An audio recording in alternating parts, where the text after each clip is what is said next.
Bonjour à tous, je suis aujourd'hui avec Florent Grouin qui s'occupe de brezoweb.bzh. Bonjour Florent. Bonjour. Alors, est-ce que vous pouvez nous présenter BrezoWeb, le concept, l'équipe et les origines du média? Oui, alors BrezoWeb, brezoweb.bzh, donc ça c'est l'adresse de notre site. BrezoWeb à la base c'est une chaîne de télévision sur Internet uniquement, mais chaîne de télévision tout de même. On est chaîne de télé conventionnée par le CSA. Enfin, aujourd'hui ça s'appelle l'ARCOM, c'était le Conseil supérieur de l'audiovisuel, dans la catégorie des diffuseurs, comme les diffuseurs sur le satellite, le câble, voilà. Euh, BrezoWeb est né en 2006. Il faut se remettre un petit peu dans le contexte pour ceux qui n'ont pas forcément connu cette époque-là ou pour lesquels c'est un petit peu loin. Début Euh, d'Internet. ouais, les débuts de l'Internet et surtout, à l'époque, il y avait quelque chose qui s'appelait TV Braze. Pour les plus jeunes, ou voilà, ça peut faire sourire aujourd'hui parce que aujourd'hui, c'est la chaîne de télé des rediffusions Arabesque. des vieilles séries, voilà, arabesques, les séries des années 80, voilà. Mais à l'époque, TV Braze, c'est un vrai projet audiovisuel privé du groupe TF1 de créer une chaîne de télé en Bretagne bilingue, accessible à tout le monde. Et TV Braze a investi sur fonds privés des millions d'euros pour former une filière professionnelle audiovisuelle en langue bretonne, et notamment dans le domaine du doublage. Aujourd'hui, le doublage, c'est donc le fait de, on prend un programme vidéo, un dessin animé par exemple, qui a été fait en russe au départ, ou en anglais, ou en français le plus souvent, on retire la voix et on le redouble en langue bretonne. Ça, c'est quelque chose qui a vraiment pris une énorme impulsion à l'époque de TV Braze, avec des gros moyens financiers, création de studios de doublage, formation de nombreux comédiens professionnels. Enfin voilà, je vais pas refaire toute l'histoire de TV Braze, mais à l'époque, il y avait ce projet TV Braze qui a cherché à avoir des fréquences hertziennes qui lui ont été refusées plus d'une fois. Euh, on va dire globalement à cause de la langue bretonne, hein. C'est la langue bretonne qui fait que TV Braze n'a pas pu avoir ses fréquences. Donc après plusieurs refus successifs, TV Braze a progressivement pris la décision d'arrêter le breton. Et c'est à ce moment-là qu'est né BrezoWeb.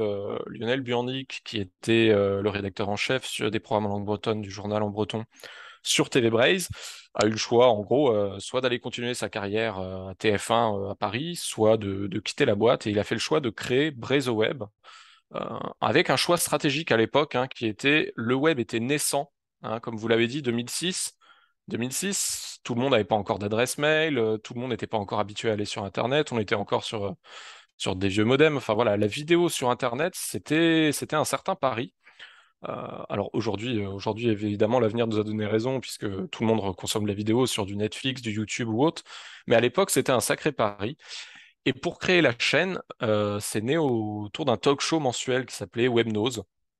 Donc du talk show télévisuel classique, hein. On a un animateur, quelques chroniqueurs, des invités, et pendant 2 heures, dans un lieu différent de Bretagne à chaque fois, on diffusait en direct ce talk show. Et petit à petit, suite au désengagement progressif de TV Braze, notamment dans tout ce qui était langue bretonne, BrezoWeb a repris la diffusion des dessins animés, puisqu'à cette époque-là, il n'y avait pas sinon de dessins animés en breton. Et ça, c'est quelque chose sur lequel BrezoWeb s'est positionné tout de suite, c'est être une chaîne pour la jeunesse.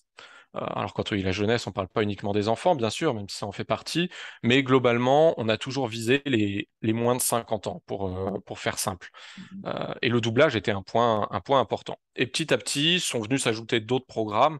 On a commencé ensuite à produire, coproduire d'autres émissions diverses et variées, pour arriver jusqu'à aujourd'hui où on est vraiment une chaîne généraliste en langue bretonne. Alors, toute petite chaîne, bien sûr, hein, mais généraliste. C'est-à-dire que sur BrezoWeb, vous allez trouver du dessin animé pour les enfants à partir de 3 ans. Donc là, si je prends sur cette saison scolaire, on va avoir Macha Amishka, Il y a qui est Toute League aussi.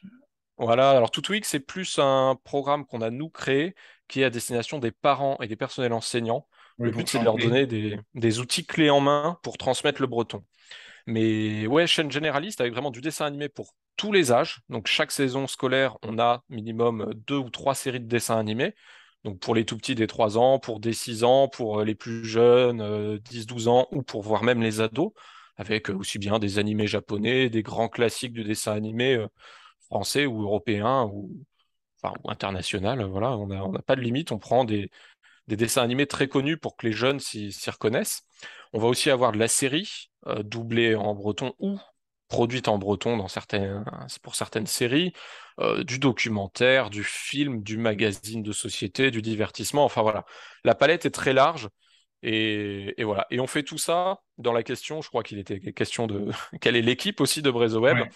C'est une question qui est intéressante parce que on a souvent tendance, comme on est un média télévisuel, on a beaucoup de gens des fois qui nous comparent ou en tout cas qui nous mettent un petit peu dans la même case que des médias classiques de PQR type Ouest France ou Télégramme ou même France 3 Bretagne en termes de chaîne télé ou TBO.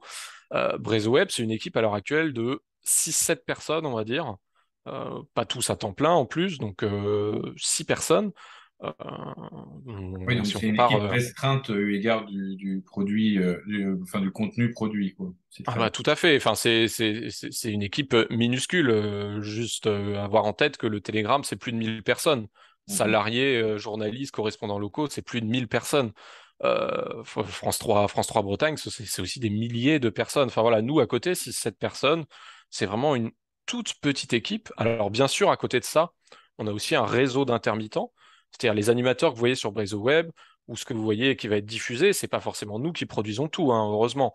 Il y a des intermittents qui bossent pour nous, des animateurs qui bossent pour nous et des sociétés de production qui vont nous produire des programmes télévisuels. Mais même à l'échelle d'un diffuseur, 6-7 personnes, sachant qu'on produit une partie de nos programmes, c'est vraiment tout petit. Et c'est ce qui peut expliquer que certaines personnes, des fois, sont un petit peu déçues en se disant, ah, c'est dommage, il y avait tel événement qui était super et on n'a pas vu Brezo Web. Bah ouais, ouais, mais parce que Brezo Web, on fait pas d'actualité, on n'est pas autant sur le terrain qu'un média qui fait de l'actualité quotidienne. Ça, c'est quelque chose de très coûteux. Et nous, on est vraiment sur la télé hors actualité. Voilà. Je pense que de toute façon, nos lecteurs et auditeurs comprendront, parce que nous, c'est pareil, on peut pas être sur enfin, sur tous les endroits, on n'a pas des correspondants locaux ou autres, donc c'est vrai que enfin, le travail effectué est déjà remarquable eu égard de la production que vous sortez. Justement, est-ce que vous pourriez nous parler de vos émissions phares? Moi, je pense à 4 minutes des Braves parce que c'est vraiment peut-être une des émissions que vous mettez aussi le plus en avant et puis qui est un succès parce que pour le coup, il s'intéresse à beaucoup de questions sociétales, à beaucoup de questions d'actualité aussi. Alors vous choisissez de tout traduire en français. Ce qu'on fait pas forcément d'ailleurs quand nous concernant les articles en breton qu'on rédige. Déjà, est-ce que vous pouvez nous parler de cette émission, de vos émissions phares et pour quelles raisons vous décidez de tout traduire en français? Ouais, alors je vais essayer de faire à peu près dans l'ordre. Sur les émissions phares, je vais juste reprendre un tout petit peu l'historique parce que ça va y répondre. Jusqu'en 2017, globalement, Brezo Web, c'est des professionnels de l'audiovisuel qui avaient une grosse culture de la télé. Donc, ce qu'on diffusait sur Brezo Web, c'était de la télé assez classique dans son format télévisuel. Et on sentait quand même si on diffusait sur le web, que ces formats, ces manières d'écrire les programmes étaient vieillissantes. Et il y avait déjà de nombreux programmes, on peut parler de Thinkerview par exemple, qui existait déjà, qui était déjà une référence sur YouTube, mais on peut aussi parler des magazines de société d'Agi+, qui est l'ancienne, enfin la filiale, la déclinaison, pardon, américaine de Al Jazeera, qui, en tant que chaîne de télé, n'existait plus et qui a créé uniquement des programmes sur le web et sous le nom Agi+, et qui est aujourd'hui une des références dans les formats audiovisuels qu'ils arrivent à créer. Je ne parle pas forcément des contenus, on parle bien des formats, des manières d'écrire, des manières de présenter, des manières de monter aussi leurs vidéos. Donc nous, on a fait un gros tournant éditorial en 2017, on a entamé un gros travail de réflexion en se disant, OK, la télé qu'on produit là, à l'heure actuelle en breton, talk show, jeux télé, on faisait aussi du sport, commenter en direct en breton, enfin voilà, on était sur des formats classiques télévisuels et on voulait aller s'inspirer de ce qui se faisait sur le web et qui marchait bien parce que aussi les habitudes de consommation des téléspectateurs ont changé. Aujourd'hui, vous prenez un jeune de moins de 30 ans, la télé, il en a pas, et s'il en a une, c'est pour y mettre Netflix dessus, et c'est 2 heures par jour, soit sur Netflix ou YouTube. Aujourd'hui, c'est les chiffres globalement des jeunes en Bretagne et en France et en Europe globalement. Et donc pour ça, ça demande aussi des formats différents. Donc en 2018, on a créé des nouveaux formats d'émissions. Et c'est là que sont nés 4 minutes dont vous parliez, qui est un magazine de société en breton qui existe sous 2 formats. Un format qui durait 4 minutes à l'époque, qui en dure 6 maintenant. Bon, voilà. Et un format de 13 minutes, beaucoup plus profond, qui nous permet d'aller plus en détail, de faire plus de recherche journalistique et aussi d'aller interviewer plus de personnes sur certains sujets. Ça nous permet aussi de croiser les regards Typiquement, on a fait un numéro de 13 minutes sur les résidences secondaires, qui est quand même un sujet. Alors nous, on l'a fait il y a déjà 2 ou 3 ans Oui, maintenant, hein. ouais, vous aviez été un peu précurseur là-dessus. Enfin, Là-dessus, voilà, on faisait partie en médias télévisuels, en tout cas, on était vraiment dans les premiers à avoir remis ce sujet-là sur le cœur. Et le fait d'avoir un format de 13 minutes, ça nous a permis d'aller vraiment aussi creuser les angles de vue. On a pu ainsi interroger un maire qui, lui, était favorable aux résidences secondaires, qui voyait un intérêt. Ça permettait aussi, alors, d'aller interroger les activistes de Dispar qui, eux, luttent contre les résidences secondaires, mais aussi des Bretons qui ont des résidences secondaires ou des résidences de famille qui sont, par la force des choses, devenues des résidences secondaires pour avoir cet équilibre et pour avoir un petit peu tous les regards différents, tout en mettant aussi en avant, bien sûr, le travail journalistique sur toutes les problématiques que ça peut poser aujourd'hui en société, en Bretagne. Donc ça, c'est le magazine Société 4-13 minutes. J'ai parlé vite fait qu'on s'était inspiré de Thinkerview, donc ça s'appelle Pénat de cause chez nous. C'est des longues interviews d'1 heure en breton avec des locuteurs de très haut niveau sur des sujets assez pointus. C'est-à-dire qui nécessite, ça s'adresse pas à tout le monde, ça demande quand même d'avoir un certain niveau de maîtrise de la langue bretonne. On en a fait un, par exemple, avec Bernès Cloirec, qui est à la tête du centre du CNRS à Roscoff, qui a fortement développé le centre du CNRS à Roscoff sur l'ADN des algues. Voilà, donc on a fait 1 heure sur l'ADN des algues, sur la science de l'ADN des algues, sur les relations à l'international avec les chercheurs en Asie, notamment sur l'ADN des algues. Et ça, c'est des magazines qui sont pour une micro-niche, parce que là, voilà, déjà, le breton, disons-le clairement, c'est une niche. Mais alors, si en plus vous allez sur des sujets très poussés techniquement, historiquement, culturellement ou autre, ça demande un niveau de maîtrise de la langue qui est assez haut. Et donc ça, c'est Pénat de cause. On a, nous, dans nos productions internes aussi, deux, trois autres magazines qui étaient arrivés. Tout Week, voilà, c'est des comptines en breton, des comptines, des petites chansons pour aider les familles et professionnels, la petite enfance à transmettre la langue bretonne. On a aussi du magazine de divertissement, type on a eu Tuto Braise les premières années, qui a été suivi de Mayday Braise. Donc, c'est des magazines soit découverte de la Bretagne, soit là, on est plus sur du do-it-yourself en breton. Et on peut avoir aussi 2, 3 autres petits programmes, des magazines culturels. Là, je vous parle. Vous avez un peu laissé tomber le sport parce que c'est vrai que j'étais resté à la présentation du Tour de France 2021 en breton.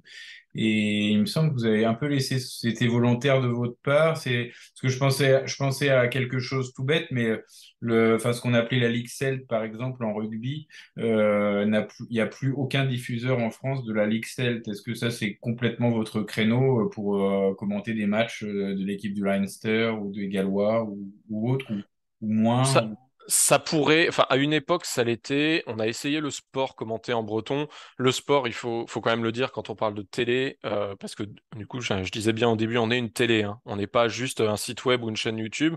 Donc, c'est-à-dire que tout ce que vous voyez sur BreaseWeb, chaîne de télé gratuite, vous accédez à tous les programmes gratuitement. Nous, derrière, on paye les droits télé.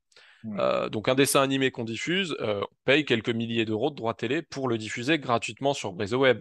Le sport, c'est extrêmement compliqué. Les droits télé, on l'a fait pendant des années en partenariat, notamment, on travaille beaucoup avec les autres diffuseurs télé de Bretagne, donc France 3 Bretagne, TVRN, TBO, TB Sud.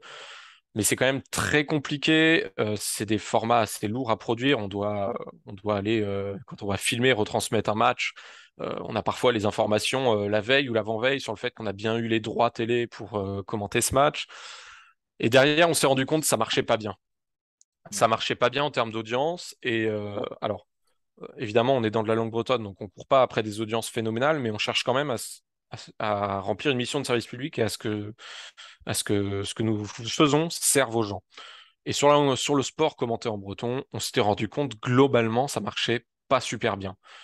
Il y a quelques personnes qui le regardaient par curiosité, pour le plaisir de voir du sport commenté en breton, mais on n'arrivait pas à créer une dynamique, tout simplement parce qu'on n'avait pas le volume d'émissions suffisant, soit pour suivre un sport entièrement. Par exemple, on va suivre tous les matchs de handball, bon, ok, de handball, pardon, très bien. Soit suivre une équipe uniquement dédiée, par exemple, voilà, mais avoir vraiment une manière de fidéliser l'audience sur le sport. Ça, on n'avait pas le volume suffisant. Du coup, c'était un coup, on allait faire la finale de la Coupe de la Ligue en football en Bretagne, un coup, un match de basket, un coup, et il n'y avait pas de, il n'y avait pas une ligne directrice, il n'y avait pas une cohérence et une logique qui faisait qu'on pouvait fidéliser un public là-dessus. Donc le sport, c'est très compliqué. On a refait vite fait le lancement du Tour de France. Mais c'était plus parce on nous a appelé pour le faire. Là, clairement, c'était une commande. Il y avait une commande politique pour avoir le lancement du Tour de France en breton. Donc nous, on était ravis de le faire. Mais voilà, sinon, le sport, on a vraiment laissé tomber pour l'instant. Ça ne veut pas dire qu'on le refera pas à l'avenir si on avait l'occasion, ou peut-être sur des coups plus ponctuels, comme on entend parler là de l'équipe de football de Bretagne qui se relancerait peut-être. Bon, c'est le genre de truc qu'on pourrait parfaitement faire. Après, encore une fois, les droits télé, pour le sport, c'est quelque chose de très très complexe et très coûteux. Sur, Donc sur- voilà. sur le fait que vous choisissiez de tout traduire en français, vous pouvez nous l'expliquer? Ouais, bah bien sûr. Bah alors, déjà, nous, on est un média télévisuel. Donc, c'est la vidéo, le cœur du sujet. Donc, cette vidéo est en breton. 100% des programmes sur Web sont en breton. Que vous regardiez du dessin animé, de la série, du magazine, tout ça, c'est en breton. Ensuite, l'avantage du web, euh, c'est qu'on peut en effet sous-titrer et on peut sous-titrer dans plusieurs langues, chose qui n'est pas possible sur un média télévisuel classique, puisque vous intégrez les sous-titres dans votre vidéo. C'est le choix que font par exemple nos partenaires France 3 Bretagne, TBO, TB Sud, TV Rennes. Ils sous-titrent et ils choisissent la langue de sous-titrage, auquel cas c'est le français pour maximiser l'audience. Nous, vu que nous diffusons sur le web, nous avons cette possibilité de sous-titrer dans plusieurs langues. Donc déjà, c'est une possibilité technique que nous avons que n'ont pas les autres. On a au démarrage sous-titré certains programmes en français, d'autres en breton. On a fait des tests euh, et petit à petit, on s'est rendu compte en fait que les deux nous étaient régulièrement demandés par les téléspectateurs. Le breton pour tous les apprenants, ou dès qu'on est sur des locuteurs, parfois avec des accents ou des personnes un peu âgées qui sont pas toujours très évidentes à comprendre, ou même quand on apporte des sujets très pointus comme l'ADN des algues, la production intensive de porc dans le monde, le zazen. On a fait un pénat de cause sur le zazen ou un autre sur l'Égypte antique et les hiéroglyphes. C'est un niveau de breton qui n'est pas à la portée de tous. Donc on sous-titre en breton et on sous-titre aussi en français pour plusieurs raisons. J'en ai deux qui me viennent comme ça de prime abord en tête. La première, c'est évidemment permettre à tous les Bretons qui sont intéressés par la langue de venir la découvrir. Parce que même s'ils lisent des sous-titres en français, ils regardent la vidéo en breton, ils entendent du breton. Et la deuxième raison, qui est aussi primordiale pour nous, c'est de montrer la langue bretonne. Euh, notre objectif en tant que chaîne de télé, c'est évidemment de proposer des contenus audiovisuels de qualité, variés et gratuits aux gens qui parlent breton, mais on a aussi cet objectif de montrer la langue au plus grand nombre et de la montrer dans un format moderne.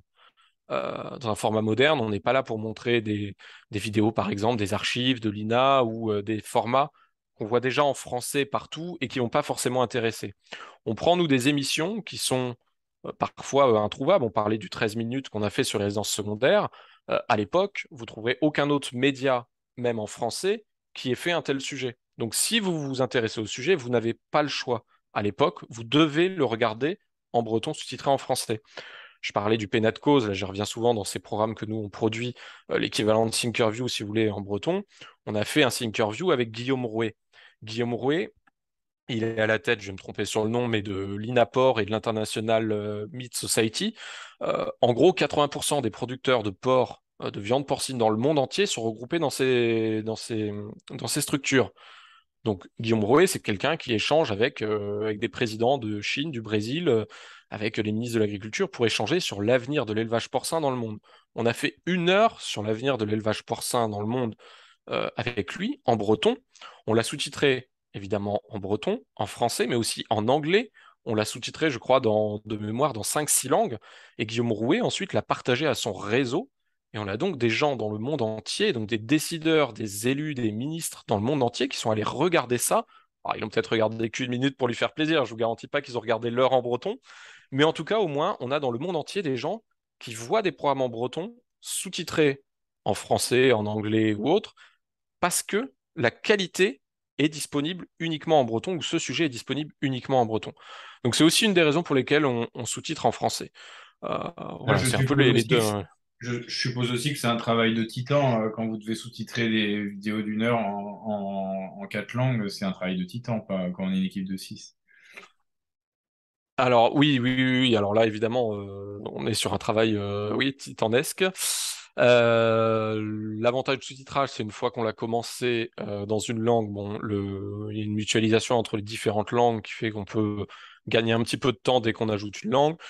Après, il faut aussi être honnête, à partir du moment où on a traduit en anglais, les traductions suivantes, on les fait de manière automatique. Alors, ça nous demande quand même du temps, mais si on veut faire une passe de sous-titrage en allemand, en polonais ou en chinois, on ne paye pas des traducteurs. Pour le coup, on va passer par des logiciels de traduction automatique. Le premier sous-titrage breton-français, là, on n'a pas le choix, c'est des gens de l'équipe qui traduisent ça. Ça demande énormément de temps, ouais, mais c'est important pour la visibilité de la langue. C'est important parce que même en Bretagne, on a encore beaucoup de gens qui connaissent pas tous les formats que nous on peut faire. Euh, dans les professionnels de l'audiovisuel, nombreux sont ceux qui découvrent ce que nous on fait sur BrésoWeb et qui sont souvent épatés de se rendre compte que ça existe en breton et que ça n'existe pas forcément en français en tout cas en Bretagne. Euh, Après, nous, je parle de BrésoWeb parce que c'est la chaîne de télé qu'on édite, mais à la base, on est une société derrière qui édite BrésoWeb, hein, société de production audiovisuelle. On travaille aussi pour des clients privés. Et nous, BrésoWeb, c'est souvent une carte de visite. On va voir des clients privés, donc des gros comptes en Bretagne, bon, il n'y en a pas beaucoup malheureusement, en France et à l'international, et on leur montre ce qu'on fait nous sur BrésoWeb, où on va rencontrer des sociétés de audiovisuels à Paris ou autres, et à chaque fois c'est waouh, vous êtes capable, bon, déjà de faire de l'audiovisuel en dehors de Paris, bon, ok, et vous faites de la qualité. Et souvent, les gens sont étonnés de voir la qualité qu'on est capable de faire et ils découvrent que ça existe en breton.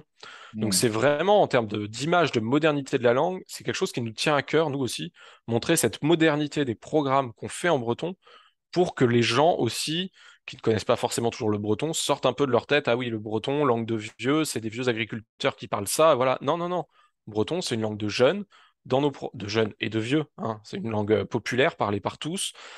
Mais il y a des jeunes qui parlent breton, et quand on fait une émission, on va pas faire une émission sur les binious, les bombardes ou sur l'agriculture, on va faire une émission sur les monnaies locales, on va faire une émission sur bah voilà, l'ADN des algues, on va faire une émission, les pénats de cause, on en a fait aussi sur les pays étrangers. On en a fait un d'1 heure avec Katalin Bouronkai sur la Hongrie. Donc Katalin Bouronkai, qui est bah, hongroise, hein, comme son nom l'indique, qui a grandi sous la dictature communiste en Hongrie. Elle nous fait 1 heure sur l'histoire de la dictature en Hongrie jusqu'à la période moderne. C'est des émissions, voilà, aujourd'hui la langue bretonne, c'est ça. On n'est pas que sur du programme un peu cliché que certains pourraient avoir de la langue bretonne. Alors, Donc ce sous-titrage en français participe aussi à cela. je rappelle que je suis avec Florent Gouin, qui est responsable de la télévision brezoweb.bzh que vous pouvez retrouver en ligne. Alors, donc, vous avez aussi une chaîne YouTube sur laquelle vous mettez toutes vos vidéos. Alors, bon, ce que je disais, c'est que effectivement, c'est difficile de connaître vos audiences. Alors, vous allez nous en parler. C'est vrai que certaines vidéos, c'est plusieurs centaines de vues, d'autres, c'est plusieurs milliers de vues. Comment vous vous situez à ce niveau-là? Parce que c'est vrai que comme vous l'avez dit tout à l'heure, c'est une niche et une niche malheureusement souvent ça reste restreint. Alors comment vous vous situez sur ce niveau-là? Alors, Comment vous donc oui, en jugez les effet. audiences? Alors, comment on le juge? Globalement, on le juge très bien et quelque chose qu'on a coutume de dire de toute façon. Nous, on fait ça pour notre langue, pour nos langues, parce qu'on a aussi d'autres langues dans la société. Et quand même, il resterait qu'un seul locuteur du breton, de l'occitan, du basque, du gallo ou que sais-je encore. On continuerait de faire le job. Tant qu'on a moyen de le faire, même s'il y avait qu'un seul locuteur, on continuerait de le faire. C'est une mission de service public qu'on fait, c'est un devoir pour nos langues. Donc, on continuera de le faire, qui est un locuteur, une seule personne à regarder nos émissions, ou qu'il y en ait 4 millions, si je peux rêver un jour ou l'autre d'atteindre ces chiffres-là. Donc, globalement, on en est quand même content. BrésoWeb, comme je disais, c'est pas que YouTube. Oui, on a une chaîne YouTube, bien sûr, c'est important pour nous. Ça fait suite au tournant éditorial qu'on a amené en 2018. On n'y met pas tous nos programmes, attention. C'est vrai que j'ai pas forcément expliqué ça. BrésoWeb, en tant que chaîne de télé, on a les programmes qu'on produit nous, donc nous, notre équipe de 6-7 personnes, on produit ça.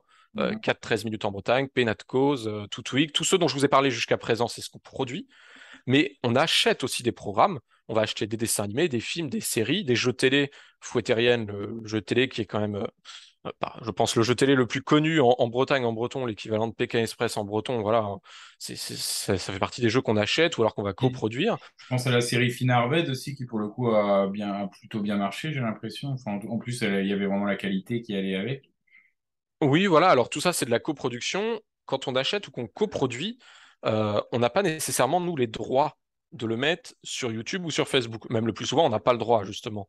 Donc sur YouTube, on va retrouver uniquement nos productions internes. C'est important pour moi de le rappeler. Les gens qui veulent voir des programmes en breton, YouTube c'est bien, mais attention, allez d'abord sur BrézoWeb. Si vous voulez du dessin animé en breton, il y a en ce moment 3 séries de dessins animés en breton sur BrézoWeb, Macha Mishka, Pablo le petit renard rouge et Arthur et les enfants de la table ronde. Et ça, vous les aurez pas sur YouTube. Voilà, faut vraiment bien comprendre ça. Allez d'abord sur BrézoWeb pour voir les programmes. Donc sur YouTube, on diffuse sur YouTube en effet, on diffuse aussi sur Facebook, on diffuse aussi sur Instagram depuis un an et demi. On diffuse aussi un petit peu sur Twitter selon les types de formats. On commence aussi un petit peu de temps en temps sur Telegram. Alors sur Telegram, on est plus sur des extraits que sur les vidéos en entier. Enfin voilà, on est vraiment, on va diffuser sur plusieurs Multi, plateformes. multicanaux, quoi. Mais Voilà, c'est vrai que vous faites bien de rappeler que c'est important que les gens viennent aillent sur Brezo Web parce que c'est pas forcément le réflexe qu'ont les gens en fait. Non, tout à fait, mais c'est pour ça aussi qu'on va sur YouTube, en fait. C'était important pour nous d'aller sur toutes ces plateformes-là pour aller chercher les locuteurs et les téléspectateurs là où ils sont aujourd'hui. Et aujourd'hui, si vous vous contentez de faire un Brezo Web et de communiquer auprès des Bretons qui a Brezo Web juste sur le site, on n'aura pas du tout les mêmes audiences, ça va petit à petit diminuer jusqu'au jour où on n'aura plus qu'une petite minorité, on n'aura plus que 100 professeurs qui dans les écoles diffusent en Brezo Web, ça s'arrêterait là. Pour ça, nous, on a besoin d'aller sur les réseaux sociaux pour aller chercher les locuteurs là où ils sont aujourd'hui. Aujourd'hui, les locuteurs de breton, ils sont aussi diversifiés que les francophones, à savoir qu'on va avoir des jeunes de 16-20 ans qui sont sur Insta ou sur Snap, on va avoir des personnes un peu plus âgées qui vont être sur YouTube et des encore plus âgés qui vont être sur Facebook, certains vont être sur deux, trois réseaux, voilà. Donc on a besoin, nous, sans cesse, d'aller chercher les téléspectateurs sur les plateformes où ils sont, pour aussi, nous, après, les ramener sur Brezo Web. Tout ça pour dire, les audiences globalement, alors c'est pas un secret, on ne pose pas tous les jours la question, mais c'est pas un secret. Au contraire, on est assez ravis de les annoncer parce qu'on est complètement transparent là-dessus. Sur YouTube, on tourne en moyenne à 20 000 vidéos vues par mois. D'accord. 20 000 vidéos, sachant que YouTube pour nous c'est compliqué quand même. C'est compliqué parce que contrairement à des réseaux sociaux comme Facebook, Twitter, où vous pouvez avoir une communauté de Bretonnants qui va partager des groupes, des communautés sur Twitter, les groupes sur Facebook ou autres. Sur YouTube, il n'y a pas de communauté. On a des gens qui sont abonnés, qui vont être notifiés, mais ils vont pas pouvoir partager les vidéos. Il va pas y avoir des groupes de conversation là-dessus. Donc nous, globalement, le breton est noyé sur YouTube parmi plein de vidéos en français. Donc ça, c'est une vraie difficulté pour nous sur YouTube. Mais globalement, 20 000 vues par mois, ça nous va, sachant que vous parliez de quelques centaines à quelques milliers, ça dépend complètement des vidéos. Ouais, On en a ouais. certaines qui sont à plusieurs dizaines de milliers.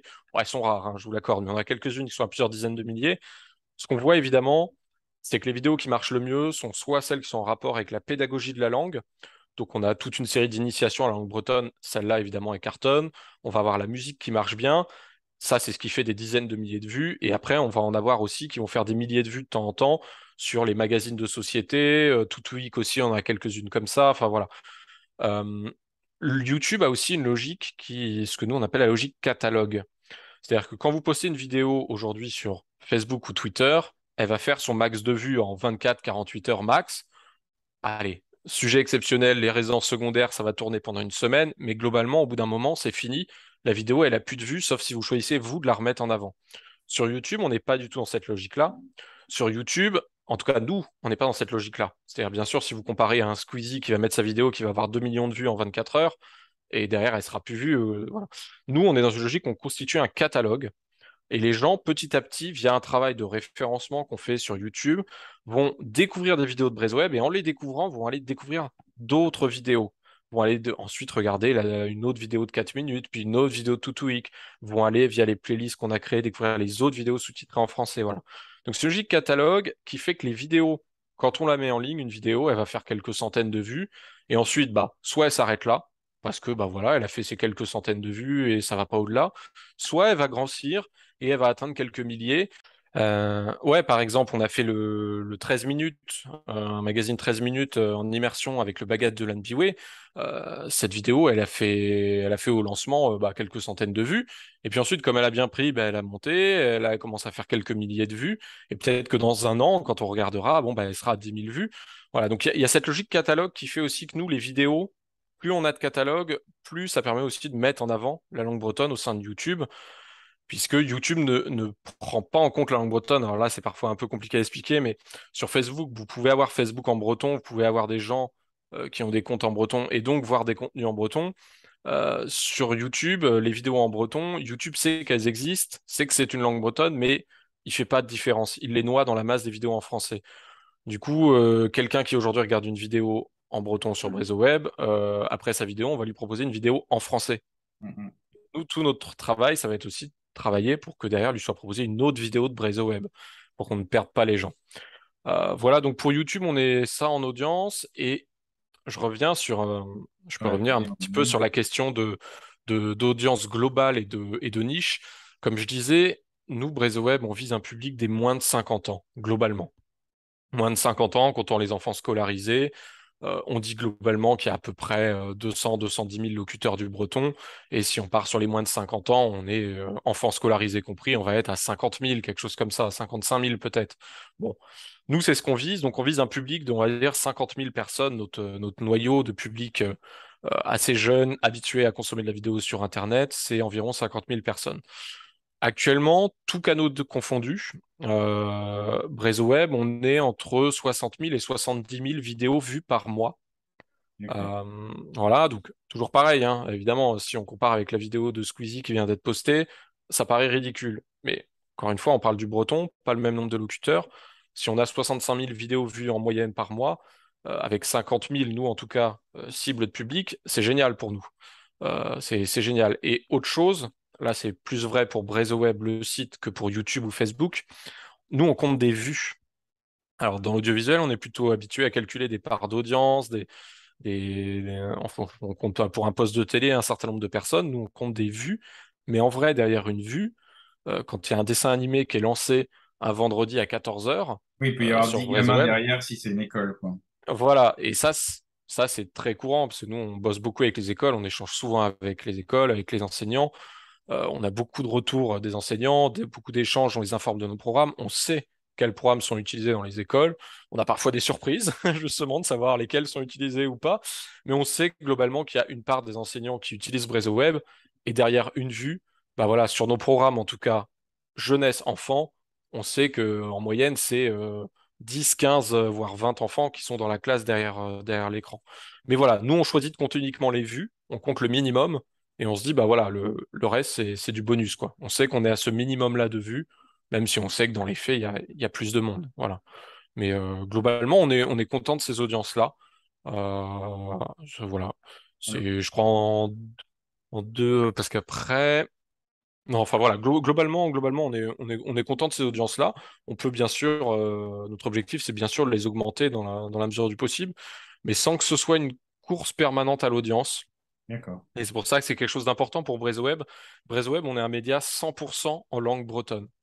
Et ça, c'est quelque chose qu'on met pas assez souvent en avant, je pense. On n'est pas un média bilingue. Parce que sur le télévisuel ou dans l'audiovisuel, en tout cas, dès qu'on est sur des médias bilingues, on rentre dans une concurrence entre les langues. Il y a le français, il y a le breton. Et ensuite, va se poser la question de bah, lequel va apporter le plus de visibilité, lequel va apporter le plus de vues, d'audience pour le sponsor publicitaire ou autre. Et donc, le breton, très souvent, se retrouve à passer à la trappe. On le voit depuis des décennies et des décennies sur certains services publics où le breton complètement disparu. Des journaux d'actualité ont progressivement, les journaux d'actualité en breton ont progressivement été faits en français pour être compris par tous. Ça, quand on est dans un média bilingue, c'est malheureusement un travers logique de se dire c'est plus simple en français, plus d'audience en français, on sera mieux compris en français, donc on va faire plus de français. Donc nous, on fait 100% en breton, et la concurrence qu'on fait entre nos programmes, elle se fait en tenant compte des publics cibles. C'est-à-dire qu'un pénat de cause, c'est évidemment pas du tout un 4 minutes ou un Mayday Braise. On vise pas les mêmes audiences, on vise pas la même taille de public. Donc on en tient compte, mais on tient compte de nos audiences pour savoir bah, quels programmes marchent ou lesquels ne marchent pas, et auquel cas, lesquels on ne va pas renouveler. Bon, après, Voilà, c'est donc le même globalement. raisonnement. C'est le même raisonnement, j'ai envie de dire, en français, parce que quand Thinkerview interview, je sais pas, Alain Juillet de la DGSE, ils savent que ça va peut-être moins intéresser de monde que tel rappeur ou tel, je sais pas quoi, qui sort un clip. Ça, c'est une question de logique aussi, que vous soulignez, quoi. Oui, tout à fait, c'est une question de logique, mais nous, on fait entre des programmes en breton, c'est-à-dire entre des programmes qui ont déjà de base la même masse de locuteurs. Et on le Ouais. fait pas entre du français et du breton. C'est un point, voilà, point important à rappeler. J'en viens à la question de la façon dont bah, vous avez dit que vous travaillez à 6, puis enfin vous travaillez avec un gros réseau quand même d'achat, de diffusion, etc. Et du coup, en termes de financement, est-ce que vous êtes un média qui est subventionné par les collectivités, ou alors vous fonctionnez en façon totalement privée, grâce à des mécènes, grâce à des dons, et est-ce que vous êtes de ceux qui pensent que le fait d'être subventionné empêche d'avoir une ligne éditoriale affranchie? Alors, il y a deux questions en Il y une. a deux questions en une. Pour faire court, oui et non. Et pour développer un peu plus, oui, évidemment, on est subventionné. Faut avoir l'honnêteté, la transparence de le dire. La langue bretonne, à l'heure actuelle, ne peut pas fonctionner avec du mécénat ou de la publicité. C'est juste pas possible. On n'a pas du tout l'échelle de locuteurs suffisante pour avoir de la publicité qui rémunérerait. Et j'ai envie de dire, comme tout l'audiovisuel, même en langue française. C'est-à-dire que si on parle des chaînes de télé en français, qu'elles soient publiques ou privées, elles sont subventionnées. On a tendance à souvent le rappeler pour la langue bretonne. Il faut quand même se rappeler quand vous voyez un film, n'importe quel qu'il soit, ou un programme quel qu'il soit sur une chaîne de télé, euh, en français, il a été subventionné. Il a eu des aides du CNC, ce sont des subventions. Un film qui a été tourné en Bretagne, il a eu des aides du FACA, le Fonds d'aide à la création artistique audiovisuelle en Bretagne. Ce sont des fonds de la région. Il a eu des aides du département. Voilà. Donc même une chaîne privée française en français qui diffuse a une part de subvention dans ses programmes en tout cas, et très souvent dans son fonctionnement aussi, puisque même les autres chaînes télé en français de Bretagne sont subventionnées. Donc oui, oui, Brésil est subventionné. Globalement, nous sommes aidés par la région et les départements. Voilà, parce que nous remplissons une mission de service public, hein. Il n'y a aucun autre média 100% en langue bretonne, média télévisuel. Est-ce que ça a un impact sur la ligne éditoriale? J'ai envie de dire oui et non. Oui et non. BraiseWeb n'est pas une chaîne politique, au sens, vous pouvez avoir des médias qui sont politiques, politisés, ou même qui traitent d'actualités politiques. Nous, même si on a un magazine de société, on reste une chaîne qui n'est pas politique. On va traiter quelques sujets, mais on fait pas trop d'actualité. Donc, Oui, puis globalement, vous n'êtes pas polémique non plus. on est... Alors, ça, c'est une question de point de vue. Je peux vous assurer qu'on s'en prend quand même plein la Oui, non, mais figure dès qu'on fait quelque chose. ouais. On s'en prend plein la figure de tout le monde, de tout le monde. Alors évidemment, ceux qui parlent pas breton vont reprocher ce qu'on fasse en breton. Ceux qui parlent breton, ça va pas leur plaire, soit le breton qui est parlé, soit parce que il est trop dialectisé, ou alors parce qu'il est trop moderne, parce qu'il est trop vanté, ou parce qu'il est trop léonard, parce qu'il est trop sans goût, on dirait un accent du français. Enfin, on se rend pas forcément bien compte, mais non, non, on s'en prend de toutes parts. Et sur les sujets, c'est pareil. Quel que soit le sujet qu'on fait, on va de toute façon avoir des gens qui sont pas contents, mais c'est le jeu. Enfin, c'est Mm. normal. À un moment donné, si tout le monde était d'accord avec tout ce qu'on fait, bah, il y aurait pas forcément d'intérêt à lever des questions, lever des sujets, des débats ou autres. Donc, est-ce que ça a un impact sur l'éditorial? Oui et non.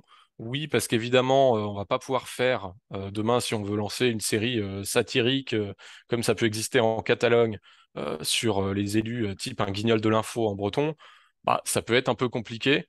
Euh, Ça peut être un peu compliqué quand on est financé par la région et les départements. Mais non, ça influence pas pour être dans les deux. Euh, Aussi parce que actuellement on fait des sujets, je suis pas sûr que tout plaise à la région dans ce qu'on fait, hein. Soyons clairs, aujourd'hui on fait, je vous ai parlé de Guillaume Rouet sur sur Voilà. l'élevage de porcs en Ouais. conventionnel. On fait aussi Pauline Kerscaven sur Eau et Rivière de Bretagne qui va attaquer, qui va voilà dénoncer certaines politiques publiques menées par la région. On va aussi bien couvrir un sujet sur les pesticides avec le sujet des pesticides en Bretagne, des maladies avec les coquelicots. Donc pareil, ça peut ne pas forcément plaire à certaines tendances politiques à la région. Et dans le même temps, on va faire un autre sujet sur les chasseurs. Et là, ça va pas plaire à d'autres tendances. Donc on n'est pas, et jamais la région, c'est important de le dire, jamais la région ni les départements n'est venu nous dire, nous appeler, déjà nous demander en amont d'avoir un regard éditorial, ou jamais a posteriori, ils sont venus en disant, oh là là, qu'est-ce que vous avez fait là? Vous avez donné la parole à un tel, c'est pas possible. Non, jamais. Et lors des élections régionales de 2021, on avait rencontré pas tous les élus, mais toutes les têtes de liste aux Oui, vous les élections aviez régionales. interviewés une par une, ouais, exact. Voilà, alors là, c'était exceptionnel, c'était en français. Bon, c'est une parenthèse, c'était très exceptionnel cette fois-ci. C'était vraiment pour placer la langue bretonne au cœur du sujet. Mais ça nous a donné l'occasion de montrer à tous les élus ce qu'on faisait, la diversité du travail qu'on faisait. Et ils ont tous apprécié. Et quand je dis tous, alors, c'est du off, bien évidemment, et aucun élu ne va vous dire ce que vous faites, c'est de la merde. Mais en off, on en discute, on présente ce qu'on fait. Et ça leur plaît, ils voient la qualité des programmes qu'on fait, ils voient la diversité qu'on essaye d'avoir, ils voient l'équilibre qu'on essaye d'avoir dans nos sujets. C'est pas toujours évident, c'est pas facile. Il y a toujours plein de gens qui voudraient qu'on fasse plus d'un côté, plus de l'autre, plus d'un tel sujet, plus d'un autre, ou le traitement ne leur plaît pas, ou alors c'est trop léger, ou c'est trop. Voilà. Mais globalement, ce qu'on fait plaît, et même les vidéos qui ne plaisent pas, il y a un consensus, en tout cas pour moi, au sein des élus et de la région, sur le fait que on est vraiment un média de qualité. Et c'est ce que la région regarde aujourd'hui. La région, nos financeurs, les départements aussi, ils regardent est-ce qu'on remplit cette mission de service public de proposer des programmes de qualité et des programmes variés. Et ça, c'est ce qu'ils regardent, c'est ça la commande qui nous passe. On y répond. Donc voilà, donc non, il n'y a pas de. Ça nous freine pas. Ça nous freine pas, mais aussi parce que nous ne sommes pas un média politique et qu'on va pas aborder des sujets politiques, qu'on va pas mettre le nez, j'en sais rien, on fait pas un magazine d'investigation sur ce que fait la région des sous qui est utilisé pour les réceptions ou j'en sais rien. C'est sûr que si on faisait ça, ce serait peut-être plus compliqué. Et encore, j'en sais rien, je peux même pas présupposer de ça euh, puisqu'il y a aussi des films ou plein de sujets à charge contre la région, contre les élus qui sont financés. Globalement, on a quand même la chance en Bretagne d'avoir un respect de la part des élus des institutions vis-à-vis de la liberté éditoriale des médias. On n'a pas à s'en plaindre, globalement. Je rappelle que je suis avec Florent Grouin qui est un des responsables du site brezoweb.bzh, la télévision 100% en breton. Alors, il me reste deux questions. Est-ce que vous pourriez nous parler d'un autre projet parallèle à BrezoWeb qui est GalloWeb? Oui, tout à fait. Alors, BrezoWeb, on est souvent connu, les gens connaissent souvent le nom BrezoWeb, mais derrière BrezoWeb, il y a, comme je disais, une société de production. Ce qui n'est pas forcément toujours très connu, c'est qu'on a aussi créé une chaîne de télé en 2013 en Occitanie, qui s'appelle Octélé. Donc sur le modèle de BrezoWeb, on a dupliqué le patron et on a créé une chaîne de télé en occitan. Ce qui fait qu'aujourd'hui, en tant que société de production audiovisuelle, on est très compétent sur les questions des langues minoritaires. Et la région, pendant longtemps, nous a demandé, en tout cas l'élu à la région côté langue galaise, nous demandait quand est-ce qu'un jour vous pourrez faire quelque chose pour le galop parce que bah il y en a besoin. C'était pas le bon moment, on n'était pas assez taillé, on n'était pas en capacité de le faire. On devait d'abord bien gérer BrezoWeb et faire en sorte, nous, de réussir notre tournant éditorial. Et en 2021, on a décidé qu'on était au bon moment. Nous, on avait réussi à obtenir une ligne éditoriale qui nous plaisait sur BrezoWeb, qu'on était désormais en capacité aussi de reproduire sur une autre langue, en Bretagne en tout cas. Et donc, on a proposé à la région de créer GalloWeb, euh, alors qui n'est pas pour le coup une chaîne de télé, c'est une plateforme de création et diffusion de contenu audiovisuel en gallo. Alors, pour la plupart des gens, la nuance sera minime et voire inexistante. Dans les faits, ça change quand même beaucoup de choses. On n'est pas conventionné par le CSA, l'ARCOM, l'autorité de régulation des médias pour le galop. On n'a pas une grille de diffusion linéaire quotidienne de 18h à 22h30, comme c'est le cas sur le breton. Voilà, donc c'est quand même beaucoup plus léger ce qu'on fait sur le galop, mais on crée des programmes audiovisuels en galop et on a pris tout simplement les programmes qui marchent bien en breton et on les a déclinés en galop. Donc le galop là-dessus a eu la chance. Faut dire quand même que c'est le début aussi. Donc, c'est vrai qu'on voit que vous avez repris les mêmes codes que BrezoWeb, enfin, esthétiquement sur la chaîne, etc. C'est le début aussi, on va dire. C'est le début, mais c'est aussi une logique de mutualisation, puisqu'en fait, si vous allez regarder notre chaîne de télé en occitan, le magazine 4-13 minutes existe en occitan. Alors, les codes peuvent changer un petit peu esthétiquement parce que ce sont des équipes différentes, hein, évidemment. On parle pas un mot d'occitan ici, et les bureaux sont à Pau et à Toulouse, voilà. Mais globalement, il y a une mutualisation en breton. On a Toutouic, dont vous aviez parlé. Toutouic, ça a été créé, coproduit ensemble, mutualisé en tout cas entre l'Occitanie et la Bretagne. Le générique de Toutouic, le format de Toutouic, les intentions de réalisation de Toutouic, c'est les mêmes que celles de la version en Occitanie. Après, derrière, le travail est radicalement différent, bien évidemment. Et on a repris ça et on l'a appelé Galichon en gallo et on a créé le même programme en gallo. Nous, ça nous permet de mutualiser des coûts qui sont pas négligeables, des coûts de création de programme, des coûts de réflexion, de réalisation, des coûts aussi techniques, d'infographie, de création infographique. Déjà aujourd'hui, ce qu'on fait, soyons clairs, le budget qu'on a et ce qu'on fait côté BrazeWeb, ça ressort de miracle déjà. On fait du low cost et de la qualité avec ces prix-là. Parce que le budget annuel de BrazeWeb, c'est même pas le prix d'une heure d'une émission du type Meilleur pâtissier que vous pouvez voir sur M6. Mhm. Et avec ça, nous, on fait une année complète. Donc, on est obligé de faire à bas coût, quoi, de tirer les coûts de partout pour faire quand même de la qualité. Et donc, c'est pour ça qu'on a repris, mais on a aussi repris ce qui marche. Hein, on est parti sur les formats qui marchent très bien en breton, 4-13 minutes. En effet, c'est le magazine de société, à l'heure actuelle, c'est notre programme le plus connu, je pense. On a fait, on avait fait un questionnaire à nos téléspectateurs pour savoir un petit peu ce qu'ils connaissaient. 4-13 minutes ressortaient, mais sans équivoque dans la tête des programmes. Donc on a dit, bah ok, on va faire la même chose en gallo.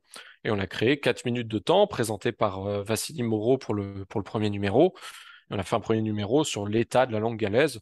C'était un peu celui pour ouvrir, voilà, et ça permettait aussi de présenter la langue galaise à tout le monde via ce premier numéro. Et donc le deuxième programme qu'on a fait, c'est comme je disais, Galichon.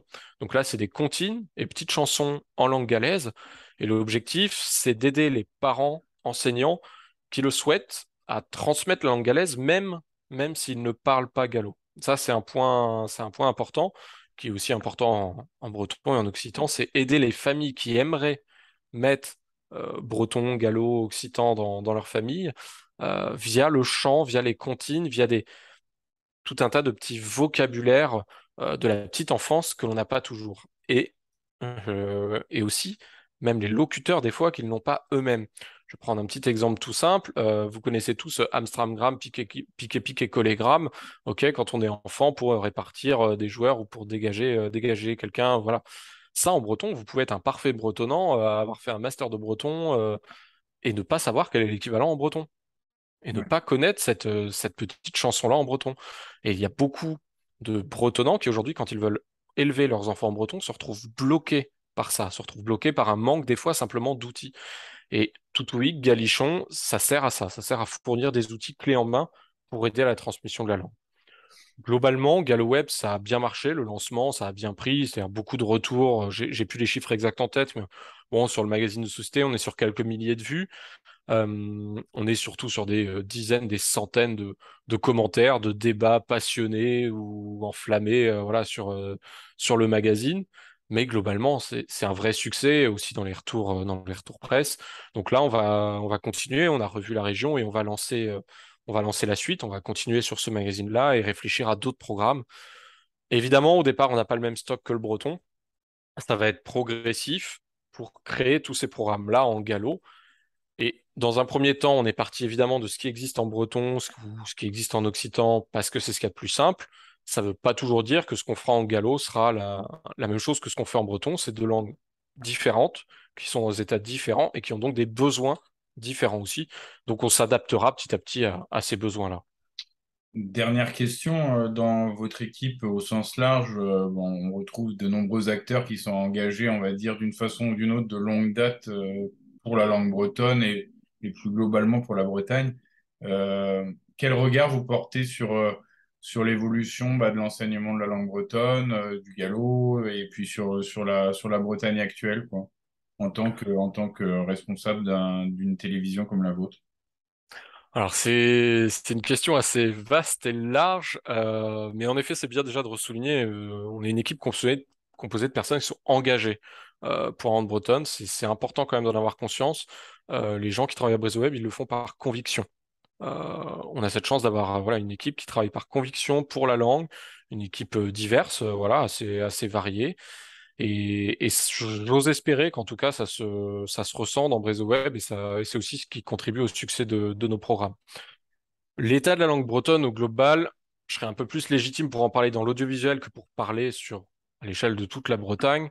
Euh, dans l'audiovisuel, globalement, c'était pas trop mal, j'ai envie de dire, et c'est même très bien quand on va se comparer à d'autres.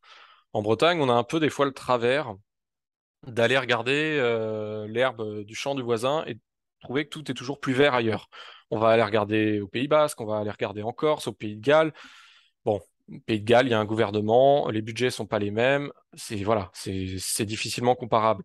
En Corse, dans l'audiovisuel, on va souvent nous parler, par exemple, de François Viastella. On en entend parler très très très régulièrement, trop régulièrement.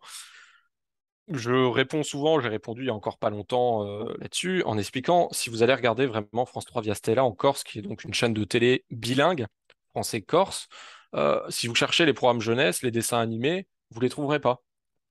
En Corse, vous avez eu en tout et pour tout, j'avais été faire l'état des lieux il y a un an, moins d'une dizaine de dessins animés doublés en Corse, moins d'une dizaine. Nous, sur BraiseWeb, on en diffuse 3 séries par an, plus plusieurs films d'animation par an.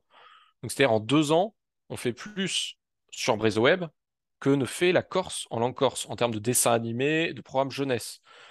Et sachant qu'il n'y a pas que BraiseWeb en plus. Il y a aussi France 3 Bretagne qui commence maintenant à faire du dessin animé et qui fait Ouais, aussi historiquement du programme jeunesse. Donc, dans l'audiovisuel, c'est pas trop mal. Aujourd'hui, on a un nombre conséquent de programmes. Ça change tous les ans, hein. J'ai pas forcément tous les chiffres, c'est la région qui aurait les chiffres plus précis, mais on est autour de 150 heures en moyenne, hein. En moyenne, ça varie, ça peut varier de quelques dizaines d'heures quand même par an. 150 heures de programmes frais diffusés en breton. Programme frais, ça veut dire c'est des nouveautés. d'accord. C'est alors en comparaison du français, euh, ça peut paraître modeste, c'est pas négligeable. Euh, c'est quand même une certaine quantité à l'heure actuelle. Ça fait déjà pas mal de programmes. Je suis pas certain que tout le monde ait connaissance de tout ce qui existe de ces 150 heures. Enfin, je suis même certain qu'en fait, en dehors de moi et d'une personne à France 3 Bretagne, on doit se compter sur les doigts d'une main ceux qui connaissent l'entièreté des programmes faits aujourd'hui en langue bretonne. Donc, dans l'audiovisuel, la vision de BraiseWeb à l'heure actuelle, c'est qu'on n'a pas forcément besoin de produire plus. C'est important à dire, on a besoin de promouvoir plus ce qui existe. Aujourd'hui, notre besoin, il est d'aller assurer la diffusion et la promotion de tout ce qui se fait en breton, parce que les publics qui parlent breton ne sont plus un public captif comme ça pouvait l'être il y a 20 ans. Il y a 20 ans ou même 10 ans, vous faisiez un truc en breton sur BraiseWeb ou France 3, les gens allaient voir. Aujourd'hui, si vous n'allez pas voir les gens, ils n'iront pas forcément voir le programme, en dehors d'un petit noyau. Donc ça, aujourd'hui, c'est un gros point pour l'avenir, en tout cas sur l'audiovisuel en bretonne. Il va falloir qu'on travaille beaucoup plus à la promotion et à la diffusion de ce qu'on fait, et pas nécessairement à produire plus. Après, sur l'état global de langue bretonne, je suis vraiment pas le plus légitime pour parler de ça, sur des questions d'enseignement, de formation. On a l'occasion, nous, quand on va travailler sur le sujet, d'essayer de voir ce qui va pas, ce qui pourrait être amélioré. On essaye, via nos magazines, de des fois donner la parole pour essayer de mettre en avant les sujets liés à la langue. Voilà, mais on n'a pas, c'est pas nous qui allons forcément avoir une analyse complète sur le sujet, sur l'état de la langue, en dehors du milieu de l'audiovisuel. Euh, Après, voilà, les différents membres de l'équipe de BraiseWeb ont chacun leurs engagements respectifs, voilà, aussi bien dans les écoles pour nos enfants ou autres. Voilà, il y a encore énormément à faire, mais je pense qu'il faut aussi savoir par moment prendre un peu le recul de regarder tout ce qu'on a la chance d'avoir. Et, et dans l'audiovisuel, on constate quand même ce qui existait il y a 20 ans, ce qui n'existait pas il y a 20 ans, ce qui existe aujourd'hui. Et globalement, aujourd'hui, vous voulez élever vos enfants en breton, faut quand même dire les choses telles qu'elles sont. Vous pouvez les mettre dans une école en breton, vous pouvez leur donner des dessins animés en breton, qui sont les mêmes dessins animés que les petits francophones vont avoir. Vous pouvez avoir des livres en breton, des émissions de radio en breton, et vous pouvez avoir tout ça quasiment gratuitement, en dehors des livres, où vous devez payer, et encore, pas payer des fortunes non plus. Donc on a quand même une chance aujourd'hui sur les produits culturels auxquels on a accès en langue bretonne, qui est à mon sens parfois un petit peu sous-estimé, un petit peu oublié. Et moi, le premier, ça peut des fois nous arriver, on voit toujours le verre à moitié vide. Il faut aussi voir tout ce qu'on a la chance d'avoir. Après, sur le reste, bah, on est rien de nouveau. On est sur des conflits avec l'État, des questions de budget. Voilà, la région Bretagne, c'est pas le gouvernement du Pays de Galles. Il n'y a pas les mêmes pouvoirs, il n'y a pas le même budget. Donc, bah, évidemment, on est dans un rapport de force qui n'est pas du tout le même. Et ça se ressent sur tout ce qu'on peut faire. L'audiovisuel au Pays de Galles, on est sur des sur des dizaines et des dizaines de millions d'euros. On peut même pas rêver de ça en Bretagne, ça serait des sommes beaucoup trop importantes dans un budget régional. Ceci dit, il y a quand même des choses qu'on peut faire. Il y a des pistes, on peut travailler sur des quotas dans différents fonds de soutien. Enfin voilà, il y a toujours des choses qui sont possibles de faire sans forcément augmenter les budgets de manière phénoménale. Mais voilà, en résumé, il y a plein de choses qui vont pas, il y a beaucoup de problèmes avec l'État, évidemment, mais on a quand même une chance phénoménale aujourd'hui d'avoir accès à de nombreux contenus culturels en langue bretonne.